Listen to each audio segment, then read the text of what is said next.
Hey folks, one more here real quick just to talk about some of the things going on with the memo. I mean, that's the big thing for a long time now. The memo is going to come out. Those of you who've been paying attention and reading the conservative treehouse and listening to people like me, you already understand what's in the memo and what it's all about. But there's a large portion of the population who does not pay attention, who listens to Huffington Post and Yahoo News. Who knew that Yahoo does news? I mean, it's just ridiculous some of the places, the sources of information these people go to get what they get. And if they're listening to CNN, MSNBC, ABC, CBS, NBC, all this, they're not getting it. They're not getting this type of news because those are just propagandist outfits at this point. They're not putting out real news anymore. But the whole situation that we have is that a sitting administration used the intelligence community through the FISA courts to spy on their political opponent and attempt to defeat him in an election.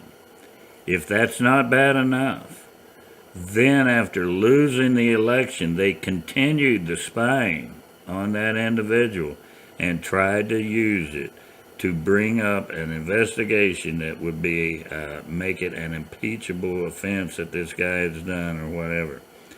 One of the things that I think is absolutely amazing that most people, even on my side, don't truly appreciate and understand. You think about somebody using the NSA, the CIA, the FBI, the Division of National Intelligence. All of these entities were used against Donald Trump throughout his campaign and even after he was elected. Spying, wiretapping, all of these things, checking his emails, everything, every type of communication that anybody around him was doing was being collected and being looked over and checked for any kind of malfeasance that they could find. You think about that kind of an anal exam and the fact that they have found absolutely zero since they started this. I think it's pretty amazing. And if you'd have told me that a couple years ago, I would have never believed it.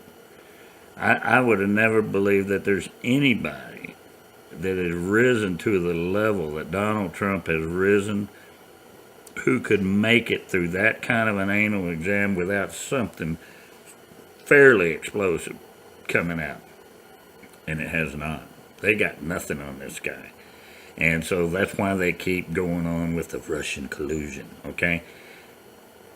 I want somebody to please point to the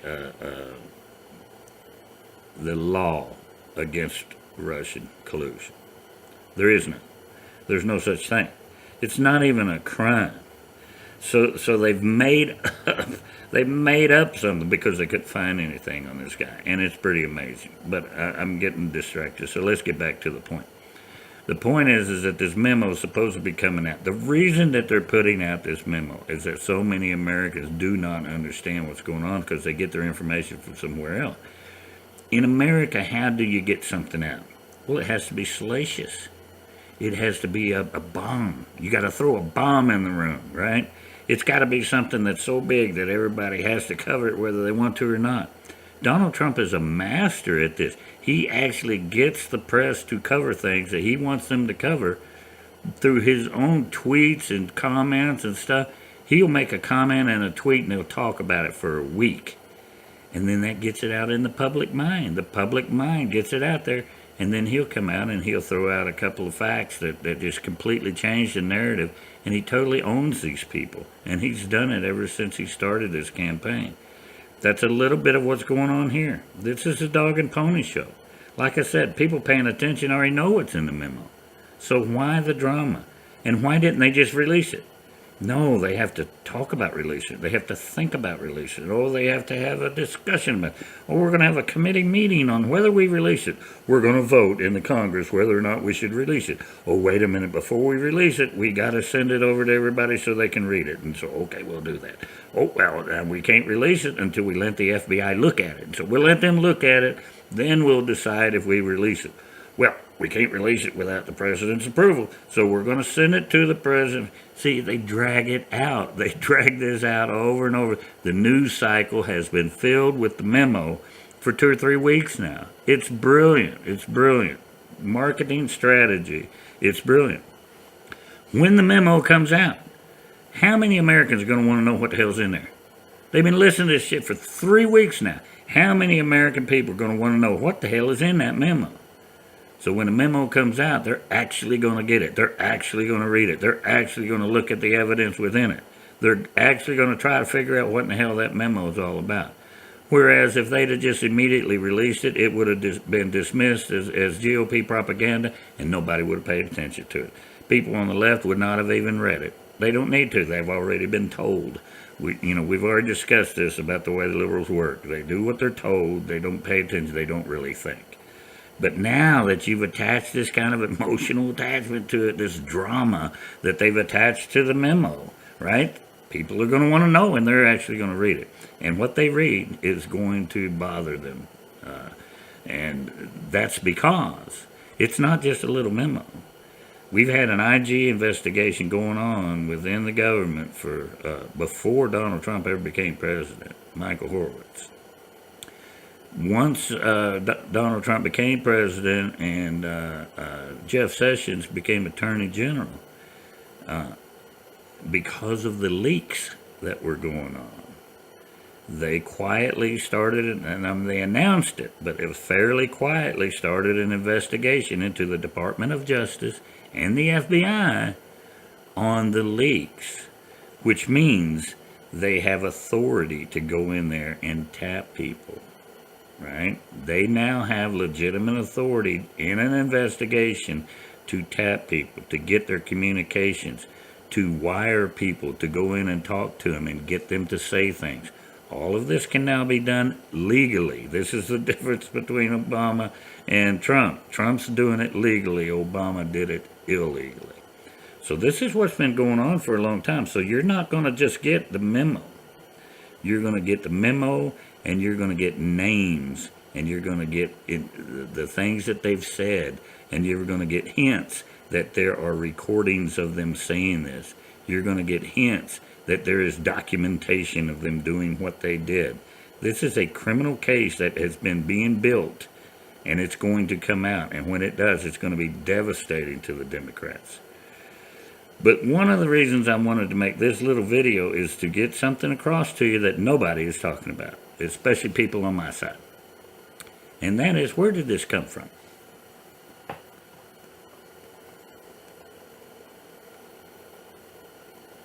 How did we get to a point in America where a sitting president could use the intelligence community so blatantly against a political opponent? I mean, when I was younger, that's just unheard of. Nobody would have even thought of it. You know, back in the day, you had the Watergate thing with Nixon. It was nothing. I mean, it was a bunch of people broke into an office and tried to get some, research on their opponent. And then the cover-up was the big deal, right? And everybody thought that was just this huge political scandal and stuff. It's nothing compared to this. We're talking about using the intelligence community of the United States of America to spy on your political opponents illegally so that you can defeat them. You just need to think about that for a minute.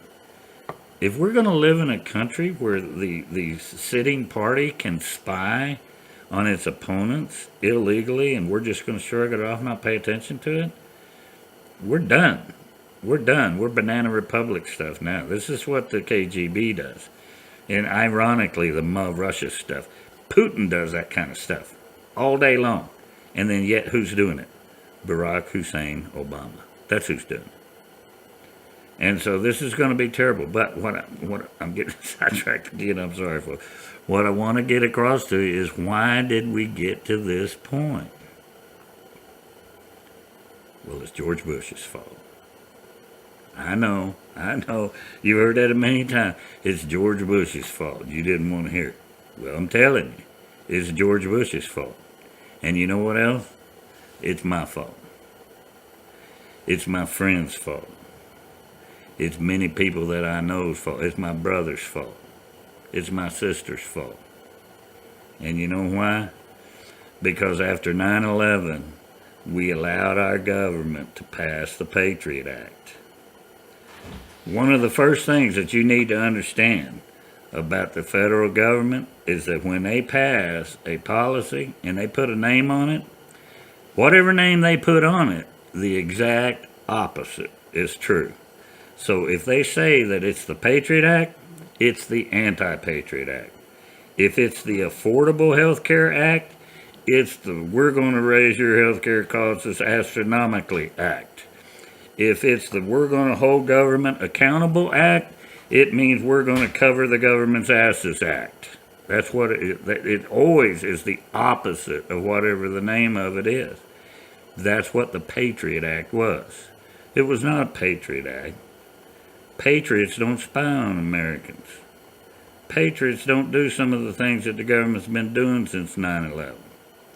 They took a tragedy and the fear and the angst that was instilled in all of us because of that, and they took advantage of it. And then they wrapped all of this spying crap up in a nice little bow, and then they called it the Patriot Act. So all of this constitutional crap where we're not supposed to be spying on you unless we have an actual warrant, we're going to get beyond that stuff, right? That we can't check into your communications and stuff unless you happen to be the subject of an investigation. Oh, to hell with that. We're going to collect all of the communications in America. And they've been doing it ever since. James Clapper came before the United States Congress, lied through his teeth, and said we are not collecting data on the American citizens. Lied through his teeth. They collect everything. Snowden showed that. Since then, it's been shown many times. Since then, they admit it now. After a while, they get, a little cocky with themselves, and they'll even admit it. They collect everything. And this was all done. The FISA courts were invented because of the Patriot Act, because we allowed them to use fear to convince us that we need to get away from that constitutional stuff for just a little bit, because this is too important. We're talking about terrorism. We're talking about people who want to fly planes in the building. They want to destroy the United States of America. We're trying to protect you. We only want to help you. And all you got to do is just give up a little bit of your freedom, right? That's all you got to do. Just kind of toss that Constitution to the... You know what George Bush said about when he was going to try to bail out the big companies during the 2008 financial disaster? You remember what he said? We have to suspend capitalism in order to save capitalism. Yes, sir. Those words came out of the man's mouth. I like to fell out of my damn chair. But we did the same thing with the Patriot Act. We have to suspend the Constitution in order to save the Constitution. So everything that you're seeing now, I'm not trying to let Barack Hussein Obama off the hook. He's a criminal. The man deserves to be in prison. But he is a product of what we have made in Washington, D.C. He is a product of what we allowed. We allowed them to come out there and say, because of this terrible threat to our country, in order for us to give you security, you have to give up a little bit of freedom. Oh, but it's going to be worth it because we're going to help you. Have they helped us? They didn't stop the bombing in the New York Times Square. They didn't stop the Unabomber. They didn't stop the guy in the airplane with the foot bomb. I mean, how many times, Fort Hood, Florida, whatever that was, California. Look at all the different things. If they are gathering all these communications and they know everything that everybody's saying, how do they not know that these people are planning terrorist attacks? They don't know because they're not paying attention to them. They're paying attention to you. And they're using it for their own personal gain, which is why the founding fathers said you never give these people this kind of power in the first place. They will always use it for nefarious purposes and for their own personal gain. That is what has happened. That's what happened with the FISA court. You invent a FISA court, there's going to be a politician who's going to learn how to use the FISA court. He's not going to use it for you and me, bro. He's going to use it for his own personal gain. And that's what they did. So let's not let him do that crap anymore. What do you think?